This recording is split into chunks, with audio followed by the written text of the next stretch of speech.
जैसा कि हम पढ़ चुके हैं कि बजट एक्सपेंडिचर जो होता है इसको हम दो पार्ट में डिवाइड करते हैं। बजटरी एक्सपेंडिचर जो होता है, एक होता है रेवेन्यू एक्सपेंडिचर और दूसरा था कैपिटल एक्सपेंडिचर।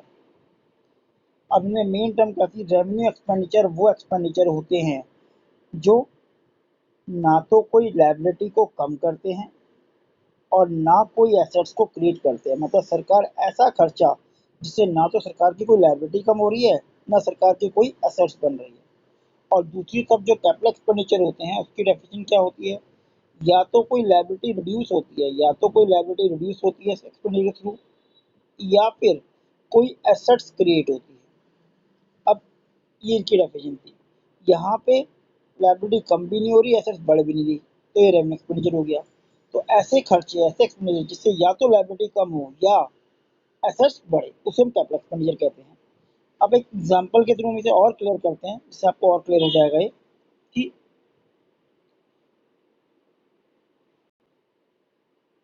देखो, अगर हम बात करते हैं, सपोज करो कि गवर्नमेंट ने एक स्कूल बनाया, एक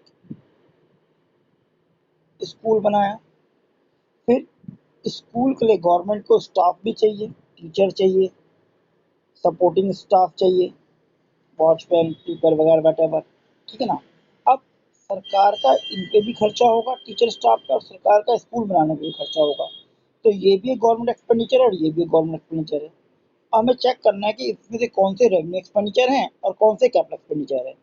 अब पहले इसकी बात करते हैं। जब हमने स्कूल बनाया तो सरकार की एक एसेट्स इंक्रीज कर गई, एक नया स्कूल सरकार के खाते में आ गया, वरना सरकार के पास ऑलरेडी दिल्ली में 50 स्कूल है तो अब 51 स्कूल हो गए। तो क्योंकि इससे सरकार की एसेट्स बढ़ी, तो ये हमारा कैपिटल एक्सपेंडिचर कहलाएगा।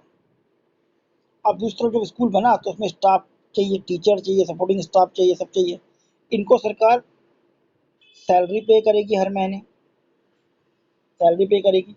तो जो सैलरी पे करेगी, इससे ना तो सरकार की कोई लायबिलिटी कम हो रही है, ना कोई एसेट्स इंक्रीज कर रही है, ना तो लायबिलिटी कम हो रही है और ना कोई एसेट्स इंक्रीज कर रही है। तो ये जो एक्सपेंडिचर है वो हमारा रेवेन्यू एक्सपेंडिचर कहलाएगा।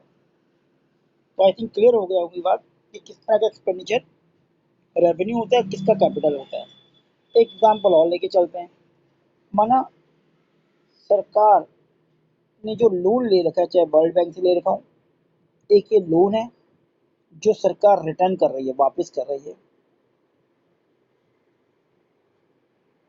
वापस कर रही है। और एक इस लोन के ऊपर इंटरेस्ट ऑन लोन जो दे रही है। तो लोन भी सरकार का खर्चा है और इंटरेस्ट ऑन लोन भी सरकार का खर्चा है। अब इसको हम डिवाइड करेंगे कि कौन सा कैपिटल एक्सपेंडिचर है, कौन सा रेवेन्यू। पहले बात करते हैं लोन की। सरकार अगर अपना लोन, लिया हुआ लोन, वर्ल्ड बैंक से लिया हुआ लोन वापस कर रही है, तो उससे सरकार की जो लायबिलिटी है वो कम हो गई। माना सरकार के पास 2000 करोड़ का लोन है और सरकार 500 करोड़ का लोन वापस कर देती है, तो अब लोन कितना बचा? 1500 करोड़। तो मतलब लायबिलिटी कम होगी। और अगर लायबिलिटी कम हो रही है तो हमारा कैपिटल एक्सपेंडिचर कहलाता है। इसकी बात करें, अगर इंटरेस्ट और लोन दे रहे हो तो ना तो इससे कोई लायबिलिटी कम हो रही, लोन तो उतना ही है, और ना ही कोई संपत्ति बन रही है, एसेट्स बन रही है, ना तो ये हो रहा है ना ये। तो जब लायबिलिटी भी नहीं कम हो रही और एसेट्स भी नहीं बन रही, तो इसे हम क्या कहते हैं? Revenue expenditure.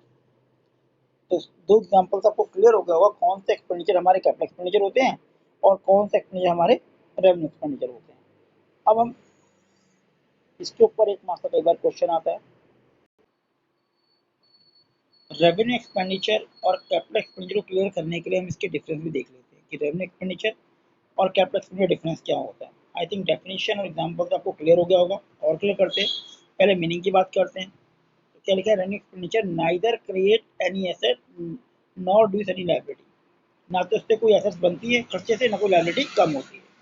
जबकि कैपिटल एक्सपेंडिचर में आइदर क्रिएट एसेट, या तो कोई एसेट्स बनती है या कोई लायबिलिटी कम होती है। जैसे मैं एग्जांपल लिया था, स्कूल बना तो एसेट्स बन गई और लोन अगर वापस किया तो लायबिलिटी कम हो गई।